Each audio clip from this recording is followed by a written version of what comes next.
Yang sebenarnya ada satu cerita yang saya nggak mau cerita, yang menggembosi itu sebenarnya ya kelompok-kelompok ini. Dokter Tifa tidak terima. Hanya Dokter Tifa, Pak Al-Katiri mewakili saya di situ. Apa yang dikatakan di dalam rapat? Bu Tifa milih Pak Al-Katiri apa kami? Nah, akhirnya Dokter Tifa bilang, saya mau sholat istikharah dulu. 3 hari saya butuh, tapi saya nggak mau aktif dulu di WA group. Jadi saya ini hasil istikharah. Hasil istikharahnya Dokter Bu Tifa, tanyakan kalau nggak percaya. Akhirnya Bu Tifa membentuk tim sendiri. Mas Ahmad Syaifuddin gimana tuh? Ya karena dia itu kan penonton, bukan pemain. Kami itu yang di dalam. Kami itu yang di dalam, kami itu pemain sepak bola itu kami yang di lapangan. Kami yang paham, ibaratnya. kami yang tahu. Penonton jangan ikut-ikutan gitu. Ya, BAP ada di tangan kami. Oke. Dan kami menganggap pasal-pasal yang dikenakan memang tidak pas. Masa kami biarkan? Iya. Iya kan? Iya. Kami lebih tahu. Penonton ini kadang-kadang sok tahu dibandingkan pemain. Contohnya kurang apa kalau sepak bola? Iya. Selevel Messi dan Ronaldo aja dibilang bodoh. Bodoh kamu, bayangkan. Karena dia tendang penalti aja nggak gol. nggak bisa lah.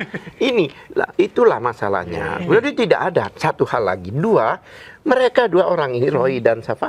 Tifa ini bukan pelapor. Dia tidak pernah melaporkan Jokowi. Bahkan yang benar-benar pelapor yang harus dimasalahkan yang sampai sekarang masih gantung di Mabes Polri itu malah pelapor-pelapor yang di naungan mereka, di bawah mereka. Contohnya si Rustam, Rizal Fadila, terus ada media dan sebagainya. Loh, itu sebenarnya kalau ini senjata, betul-betul senjata otomatis ini kalau mau dipakai. Kalau perkara kami ini kalau untuk dihubungkan dengan itu, ya kan, itu senapan angin gitu loh. Satu masalahnya bukan masalah ijazah yang dibahas, pasal-pasalnya tidak kena, ya kan. Ini saya sebagai lawyer, ya kan saya kena kode etik kalau saya tidak menyelamatkan saya punya lawyer. Itu dia, iya. Iya dong. Iya. Untuk kan advokat. Tujuan lawyer kan untuk menyelamatkan kliennya gitu. Iya. Bukan malah menjerumuskan gitu. Dan sekarang begini, maaf ya, seandainya ada pembunuh ditembak polisi, dia sakit masuk rumah sakit, ya kode etiknya dokter harus menyembuhkan orang itu, bukan karena pembunuh dia harus dibunuh. Nggak begitu dong. Kita ini mempunyai kode etik profesi gitu loh. Pertanyaan saya, kok kenapa nyuruh dorong-dorong orang? Dia sendiri ngelapor kenapa? Kenapa dia nggak mau ngelapor? Yes. Kalau saya ini kegalauan karena Roy Suryo tidak gunakan lagi, dari cabut itu loh. Sehingga ya biasalah orang-orang itu sudah akhirnya akalnya tidak kalah lah dengan perasaannya gitu kayak. Oke. Ya kan? Ya kenapa dia nggak ngelaporkan kalau memang ini perjuangan? Kenapa dia mendependkan ke apalagi klien saya Tifa? Padahal Tifa, iya kan? Laporkan. Nah, kalau minta bantuan kita bantu. Kita punya bukti-bukti, gunakan. Yes. Ya kan? Setuju. Ya nggak ribut nyuruh orang maju, dirinya nggak maju. Bahkan yang seharusnya maju adalah kelompoknya mereka yang memang sudah masih gantung di sana. Itu lapor langsung loh masalah ijazah palsu Jokowi loh. Kenapa nggak dipertajam? Masih gantung. Irwasum bahkan terakhir menyatakan bahwa ini masih masih ditanyakan ke Bareskrim. Karena pada waktu itu ada pelanggaran Perkap. Ada pelanggaran undang-undang PSK, perlindungan saksi dan korban. Kami sudah ingatkan ke mereka ini, majulah dengan ini, karena ini langsung masalah ijazah palsu. Kalau mereka kan tidak, bukan pelapor. Mereka dilaporkan karena penelitian mereka. Bahkan kami lihat kan dakwaan itu nggak banyak bicara soal. Nanti kita akan diarahkan jadi seperti Bambang Tri dan Gus Nur disidangkan, tapi mereka bahkan yang saya tahu 3 pelapor ini yang melaporkan kebencian, melakukan ujaran, itulah yang dikatakan pelapor di dalam DAP itu. Jokowi sini bersaksi. Terlalu runyam ya.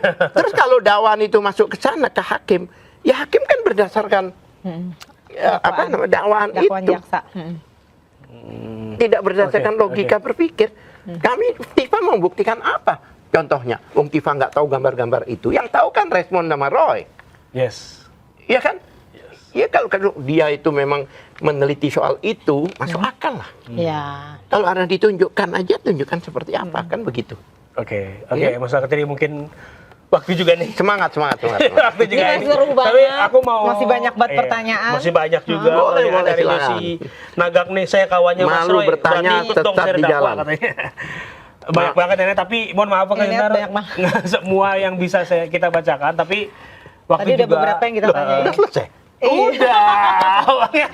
Tapi saya mau terakhir closing Oh, statement. seru banget nih. Oke. Terakhir Mas Ngaman, apalagi yang bakal dilakukan oleh Dr. Tifa untuk memperjuangkan soal kasus ijazah Jokowi ini? Ya, jadi begini, prinsipnya kami sudah berangkat. Ya kan, buktinya kalau Dokter Tifa ini ada bermain, contohnya yang dianggap orang itu. Selama ini ditawari restorasi justice, nggak mau. Kalau emang kita bermain, ya terima aja restoran. Barangkali ada bonusnya di situ, ya kan? Ya kan? Ya. Tidak, ya kan? Ada bonus. Dari awal tidak diterima, di lobi-lobi tidak diterima. Kenapa orang yang semangat berjuang, yang benar-benar, bahkan dia ditanya apakah Anda mau restorasi? Tidak. Apakah mau minta maaf? Tidak, saya mau melawan. Kok itu malah di-downgrade oleh teman-teman, seolah-olah dia itu bukan pejuang. Bahkan yang sebenarnya ada satu cerita yang saya nggak mau cerita, yang menggembosi itu sebenarnya ya kelompok-kelompok ini. Tadi kan saya bersama kelompok mereka, kan saya dikeluarkan oleh mereka. Oh, abang ya? Nah itu kalau saya boleh terbuka. Gara-gara saya bicara di ILC. Dikeluar. Karena saya bicara di ILC, tiba-tiba saya dikeluarin. Padahal saya di Bicara, ILC itu menggantikan siapa? Dokter Tifa. Dr. Tifa, ya. Katanya etik apa? Wong kita itu sesama lawyer, dia koordinator, bukan direktur, bukan kepala, bukan ketua. Dengan enaknya temannya disingkirkan begitu aja. Dokter Tifa tidak terima. Hanya Dokter Tifa, Pak Al-Katiri mewakili saya di situ. Bahkan di ILC waktu itu banyak yang bilang positif. Kecuali kan negatif ya di ILC. Dokter Tifa tidak terima. Dia katakan bahwa Pak Al-Katiri, iya kan? Dia bilang Pak Al-Katiri itu membantu saya. Apa yang dikatakan di dalam rapat? Bu Tifa milih Pak Al-Katiri apa kami? Bayangkan.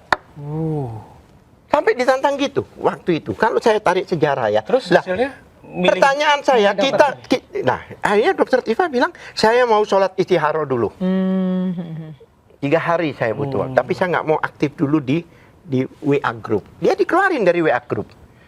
Nah, akhirnya dia terakhir saya pilih Pak Al-Katiri karena dalam istikharahnya itu nampaknya Allah Subhanahu wa taala itu menyondongkan ke saya menurut dia ya, menurut dia. Oke. Jadi saya ini hasil istikharah. Hasil istikharahnya Dokter Bu Tifa, tanyakan kalau nggak percaya. Akhirnya Bu Tifa membentuk tim sendiri. Siap. Nah, pertanyaan saya siapa yang berawal? Orang-orangnya gini, orang yang berjuang serius, yang ini yang mau fight dikeluarin. Ya kan? Siapa yang gembosin? Siap. Kalau dikatakan tanda kutip yang ya berkhianat atau apa, ya lihat aja sendiri. Ada sejarah ini. Yes. Gitu loh. Oke, sebentar. Ini seru banget mengejutkan. nih. Tapi nanti kita konfirmasi lagi nih soal ini. Ini masih banyak pertanyaan, tapi waktu juga yang Ya, nggak saya minta seperti itu. maaf karena saya habis podcast di tempat lain dan Aman. jauh banget. Jawa. Siap. Terima Aman kasih banget. Bang Hadri buat hadir di Daily Buzz Terima kasih Pak Okezone. Al-Katiri dan Okezoners. Terima kasih sudah menyimak dan menemani kita dari jam 4 sore tadi. Saksikan terus Okezone Daily Buzz dari hari Senin sampai Jumat jam 4 sore. Gue Fitri. Gua Hafid. Pak Al-Katiri. Sampai jumpa. Pamit.